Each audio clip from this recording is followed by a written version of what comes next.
You never get rid of it, not wholly. You find ways to protect yourself from it. Later, reading the obituary for Hoffman in the New York Times, some lines from Truman Capote, whom Hoffman portrayed so unforgettably, float forward. But we are alone, darling child, terribly, isolated each from the other. So fierce is the world's ridicule, we cannot speak or show our tenderness. For us, death is stronger than life. It pulls like a wind through the dark. All our cries burlesqued in joyless laughter, and with the garbage of loneliness stuffed down us until our guts burst bleeding green, we go screaming round the world, dying in our rented rooms, nightmare hotels, eternal homes of the transient heart. Hoffman died alone in his apartment. The desolation of loneliness, like the connected problems of substance abuse and depression, comes from the feeling that the experience, when one is in it, will never end. That is why sometimes people choose to end it for themselves.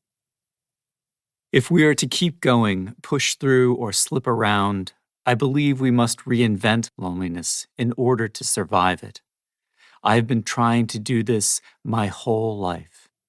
Do you know you almost killed those people? The officer, lean, middle-aged, asked me as he latched the cell door behind me. Flat, measured, his tone wasn't accusatory, it was definitive.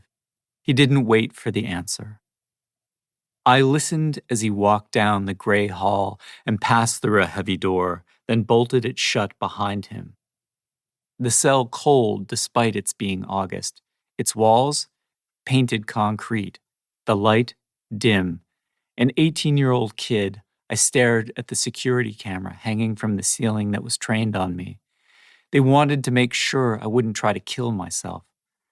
I fashioned an ersatz noose out of toilet paper, folded my legs, and lay across the scratched steel bunk. I didn't know what the officer was talking about.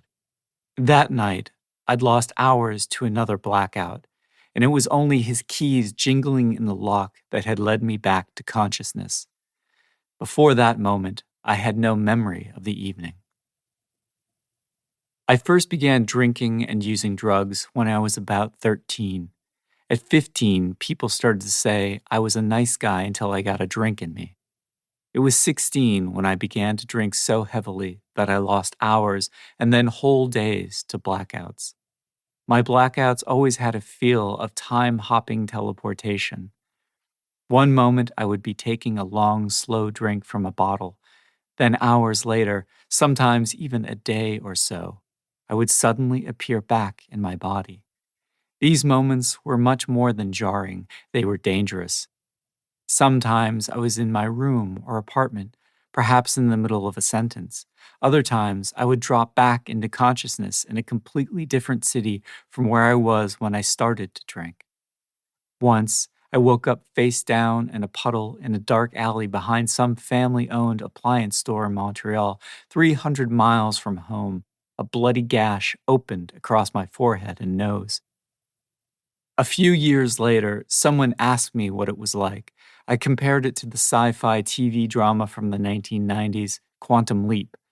My whole body buzzed and I reappeared in myself, unsure of where or sometimes even who I was. That night, I'd been arrested driving eastbound in the westbound lane of a major highway outside Boston. The officer, when he was booking me, had said I could be released if someone would come and pick me up and pay the bail. I was in no shape to get myself home. In fact, I didn't even have any shoes, and it was 2 a.m. It also didn't occur to me until later that my car wasn't actually in the police station's parking lot. I hadn't driven there, after all. He slid the black plastic phone on the counter over to me. I don't have anyone to call. No one will come get you? I pushed the phone back toward him. Then you stay here, he said. They led me, handcuffed, to the cell. That was the moment when I was confronted with the fact that loneliness wasn't some occasional situation. It had become, inescapably, my very identity. Addiction is a